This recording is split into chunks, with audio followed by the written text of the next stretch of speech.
Hi friends, সাথী beauty চ্যানেলে আপনাদেরকে স্বাগতম। আজকে আলোচনা করব প্রতিবন্ধী শিশুর কিছু কারণ উল্লেখ করে।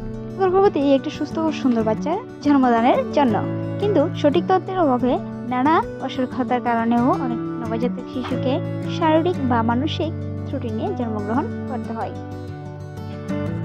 পরিসংখ্যান বলে প্রতি 33 জন নারীর মধ্যে জনের জন্মগত ত্রুটি সহ শিশু জন্ম হয়। তাই আজকের ভিডিওতে 7টি গুরুত্বপূর্ণ বিষয় নিয়ে আলোচনা করব। আশা করছি সম্পূর্ণ ভিডিওটি মনোযোগ সহকারে দেখবেন। সেক্ষেত্রে আপনার অনেকটা উপকারে আসবে বা আপনার সাথে এমনটা নাও হতে পারে। তো কথা না বাড়িয়ে চলুন মূল আলোচনায়। 1. ফলিক অ্যাসিড গ্রহণ। আপনি যদি পরিকল্পিত গর্ভবতী হয়ে থাকেন তাহলে গর্ভধারণের 1 মাস আগে থেকে ফলিক অ্যাসিড শুরু করা উচিত। আর যদি আপনি শুরু করে না থাকেন তাহলে এখনই শুরু করুন। তবে প্রথম 3 মাসে গর্ভবতী বাচ্চার শারীরিক ও মানসিক অনেক ত্রুটি দূর করে ফলিক অ্যাসিড।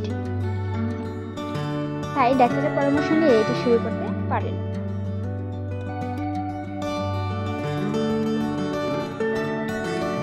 ওষুধ গ্রহণ। গর্ভধারণের আগে হয়তো আপনি নানা ধরনের ওষুধ নিয়মিত খেয়েছেন, কিন্তু গর্ভধারণের পরিকল্পনার সাথে সাথে ওষুধগুলো অবশ্যই পরিত্যাগ করতে হবে, অথবা ডাক্তারের জিজ্ঞাসা করতে হবে সেই ওষুধগুলো গর্ভবতীর জন্য নিরাপদ কিনা। গর্ভবতী প্রথম 2 থেকে 1 মাস বুঝতে পারে না সে গর্ভবতী কিনা, কিন্তু এই অজানা সময়ে আপনি ভুলভাল ওষুধ খেয়ে বাচ্চার ত্রুটি হতে পারে। তাই সতর্ক থাকুন এবং সঠিক সময়ে চেক আপ করে নিতে হবে। পুষ্টিকর খাবার। গর্ভবতী হবার পর আপনি হয়তো বেশি বেশি খাবার খাচ্ছেন, কারণ গর্ভের বাচ্চার সঠিক ওজন বৃদ্ধির জন্য।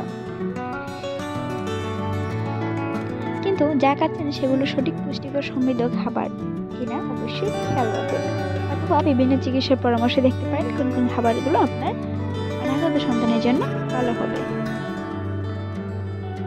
বদ অভ্যাস ত্যাগ। ধূমপান, মদ্যপান, তামাক গ্রহণ, এমনকি পান সুপারি খাওয়া থেকেও বিরত থাকতে হবে গর্ভবতীদের। গর্ভবতীর জন্য নিরাপদ নয় এসব খাবার। এর কারণে সময়ের আগে বাচ্চা জন্ম নিতে পারে এবং ওজনে কম হতে পারে আপনার নবজাতক শিশুটি। শারীরিক ঝুঁকি যেমন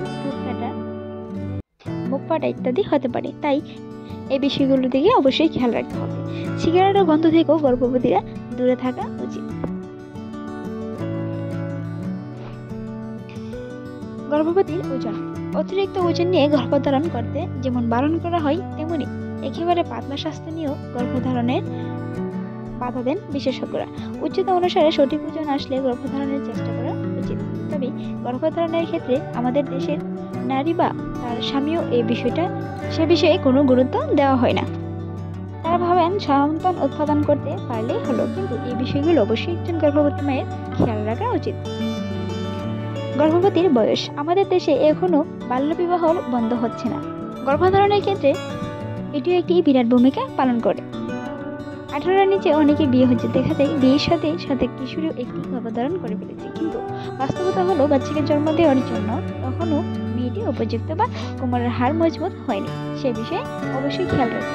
এর জন্য 20 বয়সের পর সন্তান নেওয়ার কথা বলা হয়। আর কারো ক্ষেত্রে 35-এর উপরে গর্ভধারণ করলে ত্রুটিযুক্ত শিশু হওয়ার সম্ভাবনা রয়েছে। তাই আপনার বয়স অনুসারে আপনার সন্তানের ত্রুটিগুলো দেখতে পারেন। তাই 20 থেকে 30 হলো গর্ভধারণের উপযুক্ত বয়স। পারিবারিক সমস্যা। এটা প্রায়ই দেখা যায়। পারিবারিক ইতিহাসের কারণে অনেকের ত্রুটিযুক্ত সন্তান হচ্ছে। মূলত কিছু সমস্যা বংশমূলকও প্রভাবিত হয়ে থাকে। আপনার বা আপনার স্বামীর পরিবারের এমন কোনো ইতিহাস থাকলে গর্ভধারণের সময়টুকু ডাক্তারি পরামর্শ বা পর্যবেক্ষণ করা উচিত। আগে থেকে সতর্ক থাকলে অনেক সমস্যা সমাধান খুঁজে পাওয়া সম্ভব। তো আজ এই পর্যন্তই। ভালো থাকুন। ভিডিওটি ভালো লাগলে সাবস্ক্রাইব করে পাশেই থাকুন। ভিডিওটি এতক্ষণ দেখার জন্য আপনাকে অসংখ্য ধন্যবাদ।